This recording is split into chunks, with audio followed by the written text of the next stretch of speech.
All right, this video is covering the idea of what is a play, and this is chapter 2 in your Introduction to Theater textbook.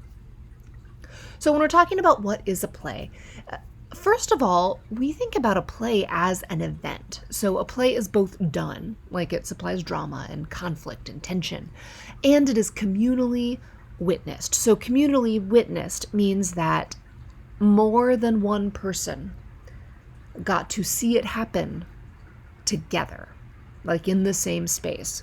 So it's theatrical. Now, theater, a play, is a form of perceived action. So we are perceiving the action, and it's not just words in a book. Now, the philosopher Aristotle observed that a play is an imitation of action. So it's not actual conflict, but it is conflict that has been pre-planned, and no animals were actually harmed in the production of this movie. So it's an imitation of action. So it also, by imitation, it means it's a poetic interpretation of human behavior. It's not like what people actually for realsies do. But instead, when we frame it in time and place, and we choose the words, and we're intentional, and we consider about like representation and symbolism and stuff like that, it becomes poetic, and it's an interpretation. So it's humanity through the eyes of the playwright and the director and the actors. So we've got these two documents that look at, they were created at similar times, and they look at the structure of plays. We've got Aristotle's Poetics, and then we have the Sanskrit text, Natyashastra. It's hard to say, Natyashastra. And what's really cool is like they were separated by thousands of miles, and yet these two philosophers come up with very similar definitions for plays. So they say that a play must be elevated and removed from the everyday. So elevated and removed from the everyday, that means like it's not just what you're going to see on the street. By making it a focal point, it's already elevated. How is it different, right? And then they both talk about having care for the audience response. Now, Aristotle was looking for catharsis and emotional purging.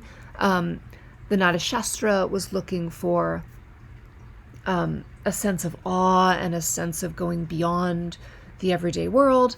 But either way, they're acknowledging that there is a social aspect, like we watch it together, and then there is a social benefit, like it actually improves society, to watching plays. So at the end of the day, when we think about the play as an event, a play gives us the structure that we lack in this more disorderly stream of the sensations of life. But they also give us situations and ideas that reflect on something truthful. So it's a little more structured than everyday life. So there's a sense of security in that, right? We can make life make a little more sense. But then the situations and ideas that are presented give us something to think about and give us that truth to search for. So this is a play as an event. But we can also think of a play as a piece of literature. So this is a relatively new understanding of the word. By relatively new, I mean still old, right? We're looking at a Renaissance writer, Ben Jonson, and he was the first to collect his writings, which included plays and poems and essays, into one large bound edition, and he was actually considered pretty cocky to do this. So he's one of the first people to actually collect his plays and say, here, public, read these, as opposed to, here, public, watch these. So today, we actually encounter plays a lot in like our English classes. Rather than taking a theater class or going to see a play, like we read Shakespeare in English class. But essentially, even when we're looking at this piece of literature, it's still a blueprint for a production. So when you read a play, there's a lot left up to the imagination that isn't even written. But that the director and the actors are expected to infuse the words with. which means that in order to really fully understand a play, it is essential to actually go see the play, or at the very least, hear the play. You'll notice in this class, a lot of times I ask you to read the scripts out loud together. And that makes a huge difference, just to hear the words spoken aloud. So we're going to talk about classifying plays, and there's two ways that we can do this. We can think about the duration of a play, and we can think about the genre. So duration of a play, like first we want to go, how long should it be? And any playwright or director asks this question, how long should this play be to actually serve the story and to serve the purpose that I am hoping to meet, right? So historically, when we're looking at the Renaissance, and even like as late as like the 80s, or as recent as the 80s, plays were 2 to 3 hours. You get about 2 intermissions, and then you're sitting and watching it for 2 to 3 hours.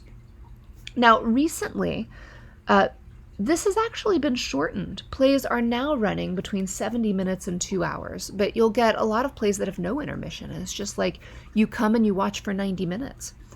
And so that's becoming a more common practice. Although a 2-hour show is still certainly completely normal. But you also have extremes. You have some classic playwrights who have created plays that are as short as 1 minute. I think it's Peter Brook, wrote the play Breath, and it is a 1-minute play. And then you've got, on the flip side of that, you have plays that take days. Caw Mountain, which was by a theater maker called Robert Wilson, ran 168 consecutive hours. So duration can make a huge difference, and it's one of the ways that we talk about plays. Like you might say this is an evening of one acts, or it's an evening of short plays, or it could be a day of theater, stuff like that. We also want to think about genre, and so it's kind of like how we classify films, right? Like when you're going to see a film, do you want to see a science fiction? Do you want to see a romantic comedy? Do you want to see an action flick? We classify plays a little bit differently. We've got the standard tragedy comedy. So tragedy, usually a profoundly serious play that always ends in the death of one or more of its main characters, and it focuses on a resonant theme about human life and society. So an example of this is Oedipus Rex. So Oedipus Rex is a classic Greek tragedy. Oedipus is a hero. He's a good guy. He comes across a beggar at a crossroads, and there's a conflict, and he kills the guy, and then he goes and he takes over the guy's kingdom, and he marries his wife, and things are going good, and the kingdom is better than it had been. But then Oedipus finds out that the guy that he killed was actually his father, and so the woman he married was actually his biological mother. And so he is so upset by all of this that he gouges out his eyes because it's the honorable thing to do. It's tragic. So comedy, on the other hand, tends to focus on everyday life rather than these larger-than-life heroes. So because comedy's focusing on everyday life, a lot of times we don't study comedies as much when we're looking at like an English class or a theoretical analysis and stuff like that, because everyday life shifts and changes, and so the relevancy of these comedies can shift. Although sometimes these comedies really become true masterpieces of human observation. Like what do people do that is funny and ridiculous? And so there are sometimes comedies that can withstand the test of time and the shift in culture and current events.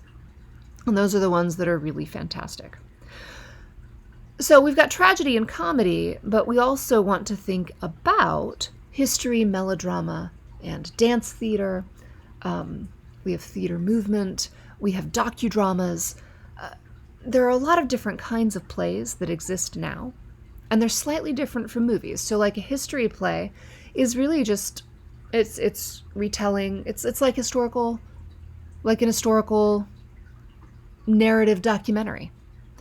Melodrama, lots of feelings, and sometimes when we recreate these, they're really relatively farcical. But I can't pay the rent, but you must pay the rent. But I can't pay the rent, I'll pay the rent. So that would be an example of a melodrama.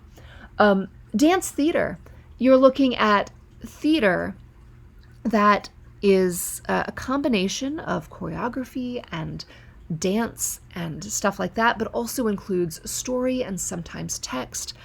Right now, we're seeing a lot of transmedia. So we're seeing a lot of film and projection and cinema combined with live performance and live acting and live dance and stuff like that. So we're getting a lot of these genre melding, genre bending, media blending kinds of theater genres.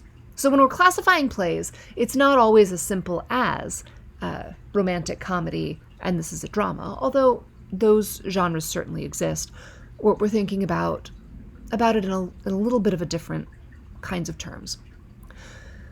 Now, when you want to analyze a play, we traditionally go back to Aristotle's dramatic elements, and we will cover these more in depth in a different video.